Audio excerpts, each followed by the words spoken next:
আসসালামু আলাইকুম।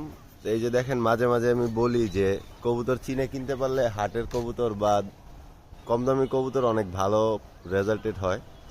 এই প্রমাণটা হলো এই মাদি কবুতরটা। আমি বাসা থেকে প্রায় আমার 40 পিস 55 পিস কবুতর কমায় ফেলছি। তারপরে এই কবুতরটাকে আমি রেখে দিয়েছিলাম আমার পছন্দের দেখে, বা ও কিন্তু খুব ন্যূনতম দাম দিয়ে কিনা আমার হাট থেকে। তো এই মাদিটার কাহিনী বলি। মাদিটার পর কাটা ছিল। যারা আমাকে চিনেন বা জানেন, আমি কিন্তু সব কবুতর পর কেটে রাখি, থোরের কবুতর। তো এই কবুতরটার পর কাটা সেম ছিল এমনই। তো এই পরটা আমি দিয়েছি মাত্র, এখন মনে হয় 6টা না 7টা পাক হয়েছে। তো এই মাদিটা আরো 2 দিন আগে হারায় যায়। তো হারায় যায় একবার ওই একটু বাতাস পায়, বাতাসে আমি কবুতরগুলা বাইরে ছাড়ছি, আর এর মধ্যে বাতাসটা পেয়ে কবুতরটা একদিকে চলে যায়। তো এই কবুতরটা কালকে নাকি সন্ধ্যার আগে আসছে, আন্টি আমাকে জানাইছিল। তো আমি আর করে উঠতে পারিনি। তো আজকে সকালে উঠে দেখি আল্লাহর রহমতে মাদিটা ব্যাগ।